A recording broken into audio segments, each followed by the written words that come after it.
Welcome to Gamification by Rebecca Vetter. What is gamification? Gamification is about adding aspects of gameplay to areas where there aren't any, such as work or school, to increase engagement and productivity. Gamification is not just about fun, but about motivation, according to Carl Knapp. Gamification is a tool to be used when appropriate to engage students. It is not just adding points and badges, but adding game mechanics to create an engaging learning experience. Why should you consider adding elements of gamification to your classroom? Games are matched to your current ability level. When you begin playing a game, you start at level 1, typically with a tutorial, and as you work through each level, you gain the tools and the skills you need to face the boss and prove that you've mastered the level.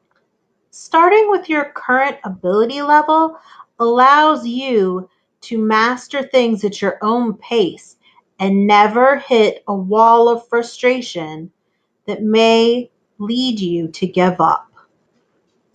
Games develop resiliency and optimism. Gamers fail again and again before they master a game, but they continue to put in the time and the effort because they trust the game designer that the task will eventually be achievable and that their effort will be rewarded. We like people better after we play a game with them. Games help to build strong social relationships. According to Jane McDonough, playing games builds trust. Games create an environment where people cooperate and are willing to try new things in front of one another. They're willing to fail in front of one another. Games provide constant feedback. Feedback is a critical part of the educational process.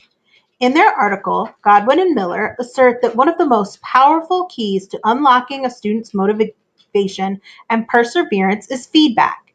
Feedback provides students with a path towards mastery. The sooner feedback is provided, the faster students get back on the correct path if they get lost in the weeds. But games cost money. But gamification doesn't really mean that there has to be a specific game played. Many aspects of gameplay can be implemented for little to no cost at all. But we don't have one-to-one technology at my school. Again, you don't need to play a specific computer game to incorporate aspects of game into the classroom. But there isn't enough research on the benefits of gamification. While it is true that gamification is relatively new and still in its infancy, there is plenty of research that shows that game aspects are motivating and impact engagement.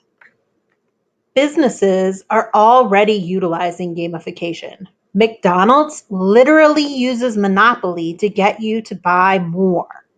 Subway and others have used reward programs for years where if you buy 10 sandwiches, the next one is free.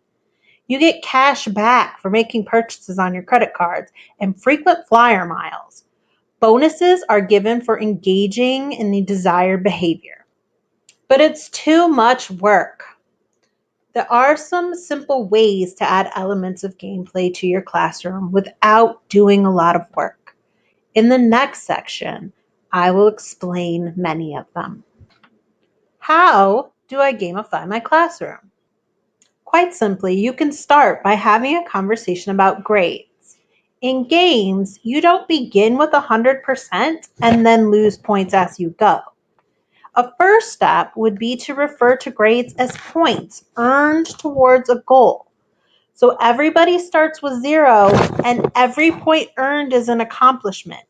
Grading practices don't even need to be changed, just the discussion surrounding grades. According to Carl Knapp, the guy who literally wrote the book on gamification, there are 2 different types of gamification. The first being structural and the most easy to apply. Points don't just have to be for traditional grades. You can award points for participation, behavior, completion of assignments, extra activities, anything you would like to target. Badges can be awarded for specific student accomplishments, and these can be anything that you want to target. You can have a badge for asking great questions, working independently, asking for help when needed, 100 hours of reading, identifying parts of a cell, all can be badges. Literal badges or digital badges, but they should be displayed where people can show them off.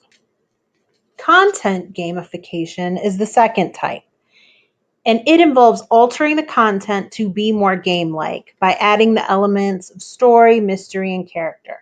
A learner will take on a role and participate within the context of a story. An example from Carl Kapp of a short-term content gamification is that you give students a problem, they become a character in a story and have to solve the problem. So, you're an accountant. You have 1 hour to review your client's data and prove his innocence, or he will go to jail. You must complete the accounting software using your math skills. Scott Herbert chose to gamify his entire curriculum, making every activity part of an overall narrative to save science land. And every experiment becomes a quest, and everything builds to a culminating activity in the end of the year. Thank you for listening. I hope this has been informative. I will leave you with this quote from John Dewey. If we teach today as we taught yesterday, we will rob students of tomorrow.